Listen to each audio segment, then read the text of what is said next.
Praise the lord. ప్రభువైన క్రీస్తు నామములో ఈ ఉదయకాలమందు మీ అందరికీ కూడా ఈస్టర్ శుభాకాంక్షలు తెలియచేస్తున్నాం. Happy Easter. శుక్రవారం నాడు ప్రభు మరణించారు. 3వ దినాన్ని తిరిగి లేస్తానని ముందే చెప్పారు.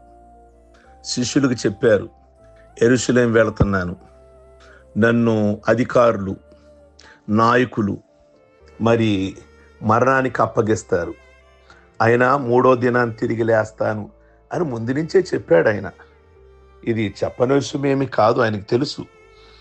ఆయన ఈ దేవాలయమును పడగొట్టండి, 3 దినాలలో తిరిగి లేపుతాను అన్నాడు.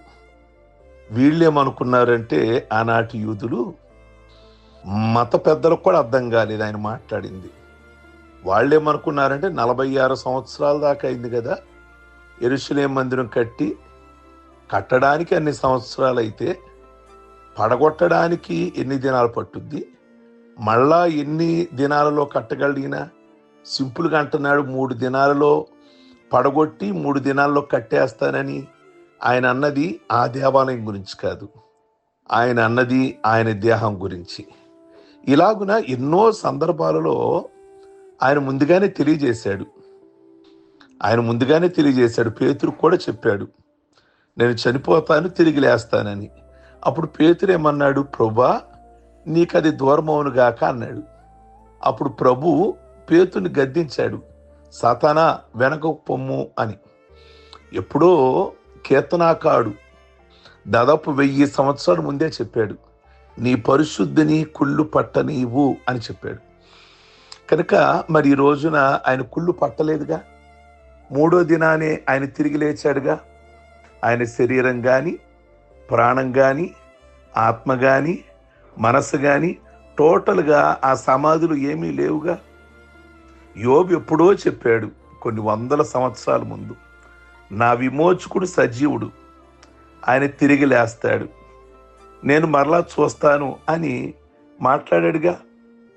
ఇలాగున మృతులైన వారు బ్రతుకుదురు అంటాడు యెషయా గ్రంథంలో. కనుక ఈ విధంగా ప్రియ దేవుని బిడలారా, యేసయ్య లేస్తాను అని చెప్పాడు. సహజంగా అందరూ పుడతారు, యేసయ్య కూడా పుట్టాడు. కాకపోతే అందరి పుట్టుకకి యేసయ్య పుట్టుకకి ఉన్న తేడా ఏమిటి అంటే, మనము అమ్మా నాన్న సహాయంతో పుట్టాం. యేసయ్య తండ్రి సహాయము లేకుండా తల్లి ద్వారానే జన్మించాడు ఆయన. కనుక ఆయన జన్మ ఓ ప్రత్యేకమైనది. ఇక మరణం అంటారా, అందరూ మరణిస్తారు, యేసయ్య కూడా మరణించాడు. కానీ యేసయ్యలో ఉన్న ప్రత్యేకత ఏమిటి అంటే, ఆయన 3వ దినాన్ని తిరిగి లేచాడు. ఇంకా మిగిలిన వారు ఎవరో కూడా లేవలేదుగా. లేవలేదంటే బైబిల్లో కొంతమంది లేచారు. లాజర్ అని, యాయిరు కుమార్తె అని, నాయిను విధవరాలు కుమారుడని అలా లేచారు. కానీ మరలా వాళ్ళు చనిపోయారుగా. ఇప్పుడు మీరు ఏ దేశం వెళ్ళండి, మక్కా వెళ్ళండి, అక్కడ గొప్ప సమాధి ఉంటుంది. మహమ్మద్ గారి సమాధి చూడొచ్చు, చాలా గొప్పగా అద్భుతకరంగా ఉంటుంది. ఒక ఫ్రాన్స్ దేశం వెళ్ళండి, నెపోలియన్ గారు అనగా ఆ ఫ్రాన్స్ దేశ రాజు ఒకప్పుడు, ఆయన అద్భుతకరమైనటువంటి సమాధి ఉంటుంది. ఇలా ప్రపంచంలో తాజ్మహల్కి వెళ్ళండి, అదొక సమాధి. ఈ విధంగా చాలా సమాధులు ఉన్నాయి. ఇజ్రాయెల్ దేశం వెళ్ళండి, యేసయ్య సమాధి ఖాళీగా ఉంది. యేసయ్య ఆ సమాధిలో లేడు. ఈరోజు కూడా ఆ సమాధి ఖాళీగానే ఉంది. ఆ రోజు యేసయ్య శుక్రవారం సాయంకాలం సమాధి చేశాక ఈ ప్రధాన యాజకులు, అధికారులు, మహాసభ వారు వెళ్ళి పిలాతుని అడిగాడు. ఆయన జీవించిన దినాలలోనే మరి నేను తిరిగి లేస్తానని చెప్పాడు.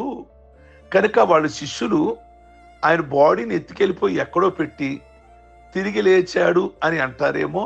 అంటే పిలాతు అన్నాడు, ఆల్రెడీ నేను కావలి వారిని పెట్టాను, అక్కడ కావలి వారు ఉన్నారు, ఇంకా మీకు ఏ సెక్యూరిటీ కావాలో, మీరు ఆ సమాధికి ఏ భద్రత చేసుకోవాలో టోటల్గా చేసుకోండి, మీకు నేను పర్మిషన్ ఇచ్చా అంటే పగడ్బందీగా చేశారు.